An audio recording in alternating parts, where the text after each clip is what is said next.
ಲೋಕಸಭಾ ಅಭ್ಯರ್ಥಿ ಎಂ ಮಲ್ಲೇಶ್ ಬಾಬು ಪರವಾಗಿ ಇಂದು ಶಿಡ್ಲಘಟ್ಟ ತಾಲೂಕು ವೈಹುಣಸೇನಹಳ್ಳಿ ಬಳಿ ಬೃಹತ್ ಬಹಿರಂಗ ಸಭೆ ಹಮ್ಮಿಕೊಳ್ಳಲಾಗಿತ್ತು. ಕಾರ್ಯಕ್ರಮದಲ್ಲಿ ಭಾಗವಹಿಸಿದ್ದ ಮಾಜಿ ಪ್ರಧಾನಿ ಎಚ್.ಡಿ. ದೇವೇಗೌಡ ಮಾತನಾಡಿ, 5 ಗ್ಯಾರಂಟಿಗಳಿಗೆ ಆದ್ಯತೆ ಕೊಟ್ಟ ಕಾಂಗ್ರೆಸ್ ಅನ್ನು ಗೆಲ್ಲಿಸಿದ್ದೀರಿ.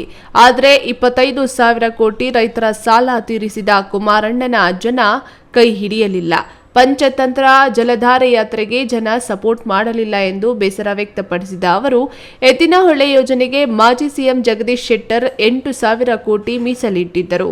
ಆ ನಂತರ ಬಂದ ಸರ್ಕಾರಗಳು ಅದನ್ನು ಕಂಪ್ಲೀಟ್ ಮಾಡದೆ ಯೋಜನೆ ಹಳ್ಳ ಹಿಡಿದಿದೆ.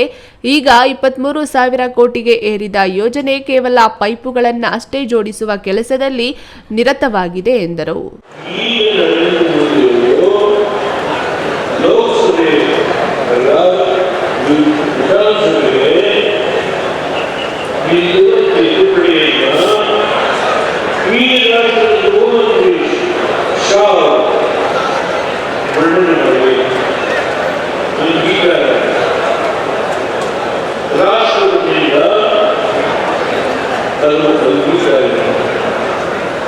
ಮುಂದೆ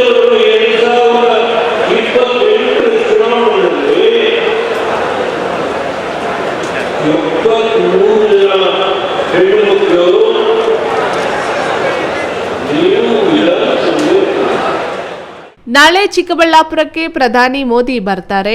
ನನ್ನನ್ನು ಕರೆದಿದ್ದಾರೆ. ಅಲ್ಲಿಯೂ ಬಂದು ಪ್ರಚಾರ ಮಾಡುತ್ತೇನೆ. ನಾನು ಅಧಿಕಾರದಲ್ಲಿದ್ದಾಗ ಮುಸ್ಲಿಂ ಸಮಾಜಕ್ಕೆ 4% ಮೀಸಲಾತಿ ಕೊಟ್ಟಿದ್ದು ದೇವೇಗೌಡ ಮೋದಿ ಸಂಪುಟ. ಮಹಿಳಾ ಮೀಸಲಾತಿ ಘೋಷಿಸಿದ್ದರಿಂದ ಮುಂದೆ ಬರುವ 28ರ ವಿಧಾನಸಭಾ ಚುನಾವಣೆಗೆ 78 ಸ್ಥಾನ ಮಹಿಳೆಯರಿಗೆ ಸಿಗುತ್ತೆ ಎಂದರು.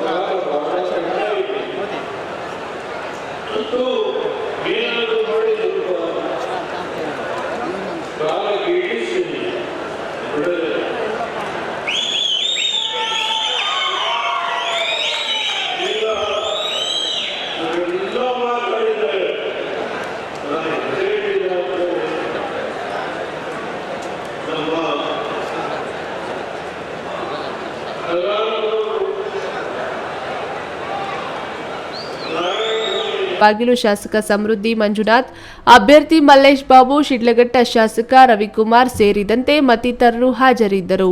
ಕೆಎಸ್ ನಾರಾಯಣಸ್ವಾಮಿ, ಈ ನ್ಯೂಸ್ ಟಿವಿ, ಚಿಕ್ಕಬಳ್ಳಾಪುರ.